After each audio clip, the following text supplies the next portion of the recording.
قدیم چین میں 3 بوڑھے راہب رہا کرتے تھے۔ آج تک ان کے نام کسی کو یاد نہیں، صرف اس لیے کیونکہ انہوں نے اپنا نام کبھی کسی کو بتایا ہی نہیں۔ چین میں وہ آج بھی صرف 3 ہنسنے والے راہب کے نام سے ہی جانے جاتے ہیں۔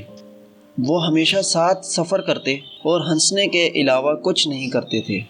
وہ کسی گاؤں یا شہر میں داخل ہوتے اور گاؤں کے مرکزی چوک کے بیچ کھڑے ہو کر مسکرانے لگتے۔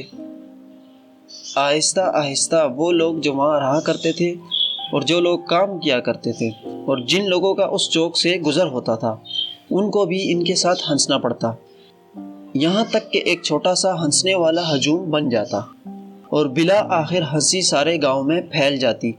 یہ وہ لمحہ ہوتا جب وہ تینوں بوڑھے راہب اگلے گاؤں چل دیتے۔ ان کی ہنسی ہی ان کی واحد دعا تھی اور تمام تعلیمات بھی، کیونکہ انہوں نے کبھی کسی سے بات تک نہیں کی تھی۔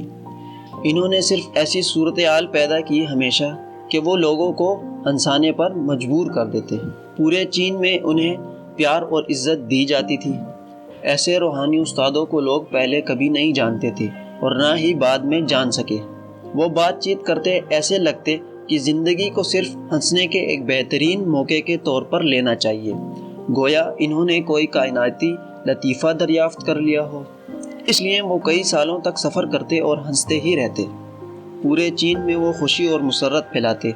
لیکن ایک دن شمالی چین کے ایک گاؤں میں رہتے ہوئے ان میں سے ایک کی موت واقع ہو گئی۔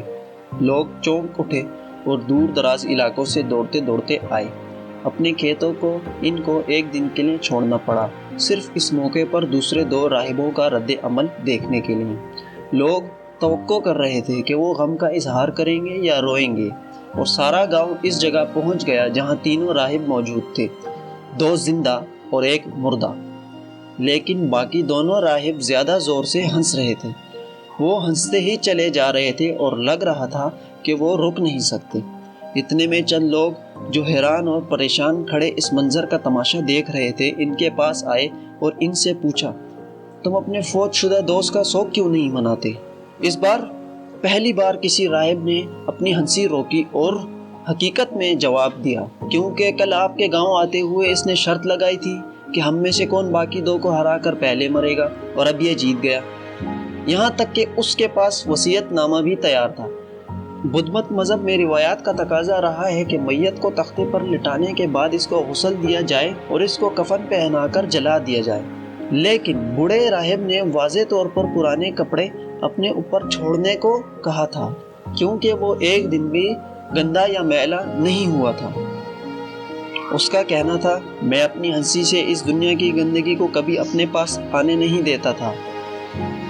چنانچہ بوڑھے کی لاش کو ان کپڑوں کے ساتھ ہی تخت پر رکھ دیا گیا جو اس نے پہنے ہوئے تھے، اور جیسے ہی آگ جلائی گئی اور آگ نے اس کے کپڑوں کو چھوا تو سب حیران رہ گئے کہ اچانک 100 رنگوں کی آتش بازی آس پاس آسمان میں ہر طرف ہونے لگی، اور بلا آخر جو لوگ وہاں تماشا دیکھنے آئے تھے ان کو بھی اور جو لوگ گاؤں کے تھے ان کو بھی ہنسنا پڑا۔ دراصل بوڑھے راہب نے مرنے سے پہلے اپنے کپڑوں میں پٹاخے چھپا رکھے تھے۔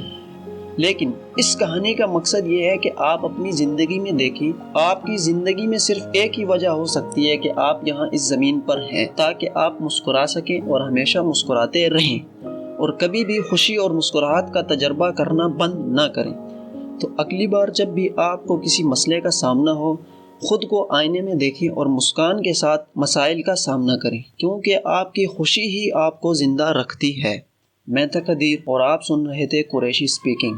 ویڈیو پسند آئی ہو تو لائک کریں اور سبسکرائب کریں، اور اللہ کرے کہ آپ ہمیشہ ہنستے اور مسکراتے رہیں۔ اللہ حافظ۔